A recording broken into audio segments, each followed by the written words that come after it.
Update. Am I the a-hole for leaving my fiancé after I learned there were strippers at our bachelorette party? Original post. What the title reads basically. I, 29 male, and my ex-fiancé, 29 female, were together for 5 years. We should have been married now in the normal conditions, but I broke up with her and canceled the wedding 2 days before it because they invited male strippers to bachelorette party. I am personally not a fan of these parties, but reluctantly agreed after both groom and bride side confirmed we would keep it simple. I told my ex-fiancé I am not comfortable with strippers or other kind of crazy things. She agreed. I also told my friends if they were to do a stupid thing without me knowing, we would have problems. We stayed at my friend's summer house and chilled there by the pool, did some World of Warcraft raids and played board games. My ex-fiancé and her friends went to a restaurant, then rented an Airbnb. There was no problem during the night. The next day, I asked how things went. She and her close friend said it was really chill and good. We returned to the city center after that. I encountered another bridesmaid that day when I was shopping for a bracelet for my ex-fiancé for her upcoming birthday. I asked that girl how's everything, as we were in the same department at a college but rarely talk now. She's closer with my fiancé than me. She said it's going good, and last night was crazy with all the strippers. After saying that, she looked uncomfortable. I asked her about the details, but she was not willing to tell much. I think she realized she should not have talked about it. I laughed, said goodbye and left. I confronted my fiancé and she seemed surprised about it. She was denying it first, then told me nothing crazy happened and one of the bridesmaids invited strippers. I reminded her that it was a strict boundary for me. I asked about the details, but she said there was nothing much with strippers, just solo dances and that's it. I told her I need some time to think. Almost all of the bridesmaids messaged me ensuring nothing happened when I was on my way back home, which is definitely not coordinated.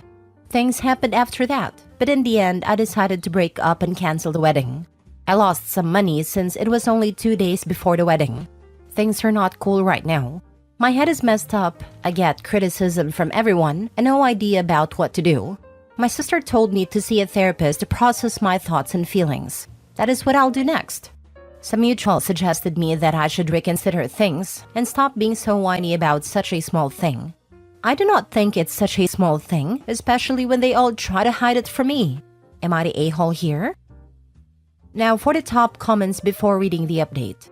Not the a-hole. It was crazy with all the strippers is hugely different from it was really chill and good. This isn't just lying, this is a total reversal of the truth. Even her it was just solo dances is not the same as crazy. So they are lying. All of them, except the first one. And there is a wild double standard too. The fact that a bunch of mutuals contacted him and said to stop being whiny over nothing is telling. If roles were reversed, the mutuals would be offering to help the bride to be burned down the groom's house. Roles reversed? Bro, even my friends would burn me to a crisp for cheating on my girlfriend. It's not something anyone's friend should endorse or support. Both men and women can cover for their friends' infidelity. From my experience, the difference is men will lie by omission and just never bring it up. Women will actively lie and create cover for the cheater. A man's lie is that he was at Tony's house. A woman's lie is, it's your baby. Chris Rock. This is strangely similar to something that happened recently on 90 Day Fiancé. Because this happens a lot. Some people think that cheating in a bachelorette party is okay. It's so dumb. Oh yeah, a buddy of mine had a job programming POS system and most of it was in restaurants and hospitality. Traveled to many bachelor/bachelorette destinations and this topic came up a bunch. Pretty much all the bartenders/waitstaff said that it's more often the bachelorette parties that are wilder and have a significantly higher rate of infidelity than male bachelor parties. They said many of them just flat out come knowing they're going to cheat on their soon-to-be husband and that some of the other girls cheating on their partners. It's rarely a, we drank too much and got caught up in the moment. In college, I along with my roommate worked out at a gym full of steroid dudes in the late 80s. Got to know a couple of guys. They were also strippers and asked if we could set props for them when they danced. Both the male and female dancers. 100% of the bachelorette parties had at least one person to hook up with the dudes. The bachelor parties were tame in comparison, mainly due I think because the female dancers didn't go along with that for the most part. At least 2 of those dudes took penicillin daily, 80s, because they kept catching STDs. Yuck. Update. I read most of the comments in the original post and thank you for the advice. My problem was not her being blindsided by her friends, but lying.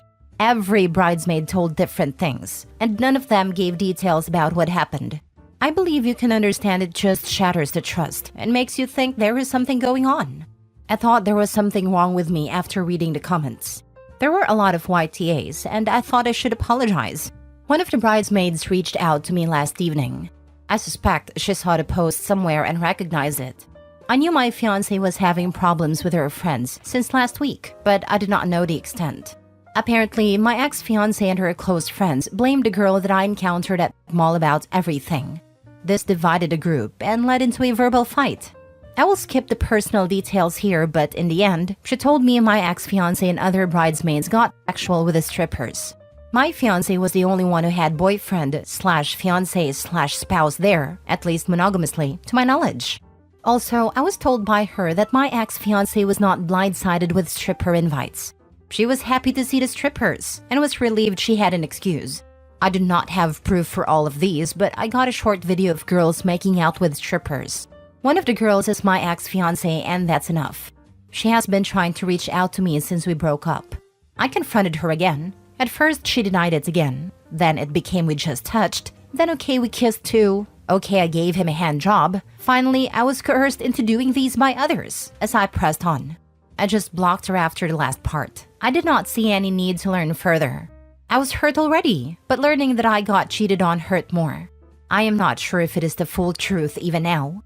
I will never know, but all I can say is it hurts. I will go to a therapist to not carry my luggage to my next relationship. I lost 15K from the wedding-related things. I need to focus on filling the hole for a while. Some of the people told me I am an insecure and funny nerd for playing World of Warcraft on my bachelor party. Isn't the whole point of bachelor parties having one last fun? It was raiding non-stop with the boys for me, not having one last actual interaction with a stranger, or having a stranger's butt on my face or penis. I will not miss out on these during marriage anyways, omitting the stranger part. That's it. It's therapy time tomorrow, and thank you for the help. I will never understand why people like your ex-fiancé throw it all away for one night. Because they do not want to be married. They want to have that special day and be the center of attention. They want the wedding, but not the marriage. She belongs to the streets. I have a cousin that did this. She explained to me she really never believed the other guy wouldn't leave her because she loved her way too much. She really thought true love in the fairy tale land will conquer all. Delusional. She still thinks he is wrong and should come back to her and marry. She cheated on him, and she expected him to be the one to beg on his knees? Yep, he loved her for a decade prior, and she said that she thought he would forgive her for anything, because she would forgive him for anything. Even now in her My Disneyland, she says love should overcome all. I almost envy her to be 34 and still have that thought process. But multiple women in my family agreed with her that if he truly and unconditionally loved her, he would have worked through it. I got a short video of girls making out with strippers. One of the girls is my ex-fiancé, and that's enough. I've been to a dozen bachelorette parties, and not one has turned out like this, which makes me truly grateful for the quality of the people in my life. I was at a bar with coworkers and some of their spouses and partners. A bride-to-be was calling one of my woman coworkers lame and a loser. The reason? The bride wanted to kiss my coworker's husband during her last night of freedom. Her husband said no. The bride-to-be pleaded with my coworker to change her husband's mind. A portion of the bachelorette party begged too. Like you, I remain glad none of the people in my life are like this. I hate this last night of freedom BS. You're getting married, not going to prison. And if you think getting married has cost you something you hadn't already chosen to forfeit by being in a monogamous relationship for however long, then you shouldn't be married, or possibly in monogamous relationships. Next story. Am I the a-hole for moving on so quickly after my husband left me? My 47 female husband 47 male asked for a separation on our 14th anniversary while we were away in a foreign country to celebrate. While we weren't as close as we used to be, we almost never fought, and generally enjoyed each other's company and families. We did not have any children. The night before our anniversary, he brought up he wasn't very happy in the relationship but didn't know why. The next morning, I asked to see his phone and he said no. He said I would find flirty messages with one or more other women on it. He had made some female friends through school and work, and he said he felt like there might be someone out there who was better fit for him. I said I did not want to do a trial separation, as I don't believe you can work on something if you aren't living together. If he wanted to separate, it would be final. He understood, but said it was something he had to do. After being away for only 2 days, we rebooked our flights home, flew home, and he packed some belongings and left. 7 days later, he asked to come home and we started marriage counseling. He had a lot of trouble admitting he had at least one emotional affair. The counseling was not helpful. He was defensive and not open to it. I suspect something physical happened with the other woman, but I do not have any proof. He had deleted all his flirty texts, Snapchat, etc., so I could not see them. After 4 weeks of living together again and attending counseling sessions, he decided he no longer wanted to try to save the marriage, and he was leaving. He packed up and left a few hours later. He stayed with a friend, found a new apartment, and signed a 1-year lease. I was devastated, and even had to take time off work to process what had happened and attend individual counseling. But after the 4 weeks, I started to feel a bit better. I went out for drinks with a group of 4 coworkers that live in my area and found I really enjoyed one of them, 42 male, a lot. I'd only met him over Zoom before this.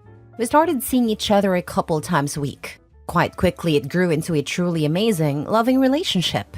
I've stayed in counseling throughout, as it wasn't easy to process the sudden ending of my long-term marriage at the same time as beginning something new. It's been about 7 months now. My ex-husband eventually decided he wanted to try to save the marriage again, but I declined. He says I'm the a-hole for starting a new relationship so quickly, within 6 weeks of him leaving. Our relationship was over as I can no longer trust him, and he has hurt me immensely. I do not want a relationship with someone I cannot trust. Am I the a-hole for moving on? Now for the top comments. Not the a-hole. He left you twice. I guess you were supposed to just sit around wallowing in tears while he went off doing whatever and whoever until he was ready to come back to you. I love this for her. I'm so glad she was able to show him that she wasn't pining away. I love even more that that wasn't OP's intent even. OP was just living her life and found somebody who appreciates her. Message to the OP here. How is that even a question? He ruins your anniversary trip, is very likely to have cheated and dated other people after the marriage ended. He wanted to end the marriage. Then out of nowhere, he says he wants to save the marriage after he destroyed it? Then says you're an a-hole for dating someone when you were single. I refuse to answer this question. He's the sour on the a-holes. Don't forget, on what was supposed to be a romantic trip, he literally said he thinks there is someone better out there for him. Like, I'm not even OP, and it hurts to see those words. So imagine hearing that from your spouse of 14 years. He wanted to break OP, make her beg, make her realize she can't do any better, so he can step out of marriage whenever he wants while she stays put, waiting for him to come home. He didn't realize that there are better men out there who value women and truly love them. X wanted a safe net, but now he realized that he just gotta be single and miserable for the rest of his life, that he did a favor to OP by leaving, so she can find a better man for her. Let him go out and play houses with whoever women, and divorce his butt ASAP. Not a-hole. He literally said he felt there'd be a better woman for him somewhere. He's cheated on you probably multiple times, so he doesn't have the right to be mad at you for moving on when he couldn't even stay faithful to you. He can't try to get rid of you and want you again. Not a-hole. He wanted out, and you let him out. He has no claim on you. He may have realized that he messed up, but that is not something that you need to help him recover from. He gets to sleep in the bed that he chose to make for himself. I wouldn't respond at all to him unless you want to respond with laughing emojis. Last story. Am I the a-hole for not forgiving my mom and my sister's wedding? So for some background, my mom left me 24 male and my twin sister 24 female when we were 6, and it screwed with us for a long time. We used to have to get therapy sessions because the way she left was so jarring for the both of us. 16 years later, sometime after our 22nd birthday, she reached out, saying she wanted to make up for lost time and that she was sorry. I wasn't up with that idea, but my sister was. My sister decided to go ahead and give her a second chance, and I never gave her grief on that. But she always hassled me, saying I should hear her out and that she's our mother. And to that, I humbly declined. I told my sister that our mother doesn't get to decide when she wants to be in or out of our lives, and that she doesn't get to clear her conscience with me because my time is worth way more. My sister respected that for the most part. Flash forward to now on my sister's wedding. She told me before that our mom was gonna be a part of the wedding, and I didn't make a big deal because it was her wedding. And if she wants that woman to be there, then who am I to say no? I just told her me and her would most definitely wouldn't be communicating at the event, and she was okay with that because she knows that that's my way of keeping the peace. At the rehearsal dinner, everyone showed up and had a good time, but my mom kept trying to engage in conversation. I ignored her and tried to keep away from her. My mother then decides to corner me with this victim spiel, saying that she wasn't ready to be a mom at a time and that she just wants a relationship with me, and how she didn't understand why I didn't want to talk to her. Now, mind you, I always said I understand that she wasn't ready to be a mom, but that doesn't mean I have to be okay with being abandoned, nor do I owe her that luxury of being forgiven. I told her to leave me alone and respect that I don't want to get to know her or be in her life. She started crying and making a whole scene, and said she couldn't come to the wedding anymore. My sister is saying I ruined her chance to have her mom at her wedding, and that I couldn't put my petty pride aside for her. All I could tell her is that her mom made a decision not to show up for her. That has nothing to do with me. The wedding isn't about me. So am I the a-hole here? She's still choosing herself over you and or your sister. If she really cared about you and your feelings, and your sisters, she would have allowed you the space to come to her on your own, and she would have attended the wedding. But she had to show her true colors, that it's always been about what she wants. I'm sorry for that. I hope you had a good childhood despite her. Hugs to you, not the a-hole. This times 100. Your mom is being selfish and entitled, and she's hurting her daughter again.